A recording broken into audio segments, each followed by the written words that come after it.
So what's up mga ka-idol, shoutout sa inyo lahat at shoutout dun sa mga 5'9 natin dyan na naka-duty. Shoutout sa inyo lahat, no. Mabuhay po tayong mga security guard at lady guard sa buong Pilipinas. So ngayon mga ka-5'9, meron na namang bagong trending ngayon, no, sa social media. Guardia pa rin, no. Security na naman, no. Rider versus guardia na naman. So panoorin muna natin mga ka-5'9. Ingon ko nga, ano di man ka mga tagani? Ingon di ka, ingon ko ante na, ingon ko, balikan man ako license man niyo. Magingon man kag tinapunan, kuno di man ka mga tagani, tinapunan man ang imuha, di ka mga tagani. Ano man yung tinapunan? Unsa daw gingon sa mga, daw gingon sa dingan di man ka mga tagupuan ng kuwadan eh. Tarong nga nang imong batasan. Ano dili man ka mga tagupuan? Ayaw kupuan ko na kay tarong pa sa imo tarong nga ni. Huwag mo kahit batasan yung pagka-rider ba? Ikaw rin batasan na pagkasikyo. So may batasan, yun sa tali ka. Ano di man ka mga sa taka? Yun sa taka. Di ka mga tabuyan na. Ano? Balikan mo ng imo ay dinaro na dala. Gusto lang nang tagaan taka. Ano may harap tinapulan? Ano may umakag tinapulan? Ang giana man niya pagkura. Tinapulan? Tigit ko. Ipikit na ka gano'n. Ano may umakag tinapulan? Ano may umakag tinapulan? Yung sa taka, kung saan mag-iingon sa mga, na pa mag-iingon sa mga lain sa mga, tarong namin. Ano di magkamuha card? Mga ayaw na ikaw, ano may umakag tinapulan? Ha? Huwag may batasan ba? Ang ginamurag sigin sa makasturag tinapulan ha?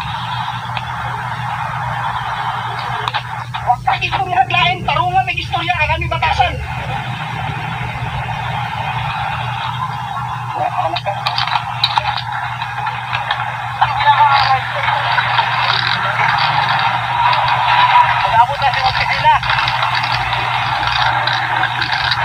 So yun mga ka-5'9 o mga ka-idol. So yun nga, no, bago lang to nangyari, itong ano lang, no, pero hindi ko alam kung saan to nangyari.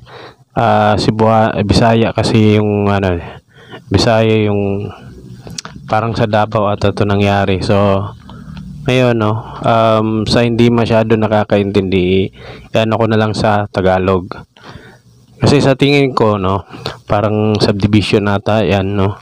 So kailangan talagang magbigay ng ID or iiwan yung ID para makapasok ka. So siguro itong rider na to, hiningaan siya ng ID, binigay yung ID ng rider, tapos hindi siya binigyan ng number, no. Kasi sinasabi niya yung ano kasi hindi mo binigay yung ano, 'di ba? Ibig sabihin nun yung number ata, no. May mga number yun eh. So hindi ata nabigyan ng number yung rider. Kaya nagalit siya. Baka sa tingin niyang rider na baka mawala yung ID niya. Pero sabi naman ng SG na hindi naman mawawala yan dahil nga nandyan naman siya, 'di ba? Sa guardhouse. So sa tingin ko naman ang liit ng problema, no. Pinapalaki pa natin. So yung sistema na ganyang klaseng ano, no, hindi na dapat natin ipapalakihin yan eh. Tapos binibidyoan pa ng rider. Akala naman niya tama siya. Actually, okay lang naman yun eh. Pero, mali ka naman eh.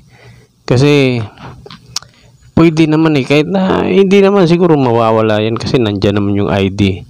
At saka isa pa, security guard yan. Siya yung nagbabantay dyan eh. Diba? Wala ka bang tiwala dun sa security guard? Eh kung wala kang tiwala, huwag ka na lang pumasok. Ay ano yan eh, normal talaga yan na kailangan ibibigay nyo yung ID ninyo bago kayo pumasok. Kasi ano yan eh, no ID, no entry. So trabaho talaga ng security guard yan. Rumispeto naman kayo dun sa mga security guard dahil nagtatrabaho sila eh. Trabaho nila, yan ang trabaho nila. So syempre ginagawa nila yung trabaho nila, kaya ganyan. Ito naman sa rider, no, medyo natawa ako dun sa kanya dahil nga nagalit dun sa kanya yung security guard. Siyempre tama naman yung sinabi niya ng guard kasi nga sabi niya, bakit hindi ka nang humingi, no? Bakit hindi mo sinabi na hingi ka ng number? Bakit pinapaabot pa na ng ganyan, binibidyohan niya? Parang grabing masyadong lit na bagay pinapalaki. Buti na nga lang, no? Buti na nga lang dahil walang baril yung 5.9. So, mahirap yun kung mayroong baril yung 5.9. So, yun lang mga ka-5.9. So, maraming salamat ng mga ka-5.9 sa walang sawang nanonood sa aking mga video, no? Maraming salamat. Hanggang dito na lang mga ka-5.9 sa susunod mga video ko. Watch lang po. So, yun lang, no? Hanggang dito na lang mga ka-5.9. Mag-ingat-ingat po tayo mga ka-idol, mga ka-5.9. Dahil ang buhay po, isa lang. Babo.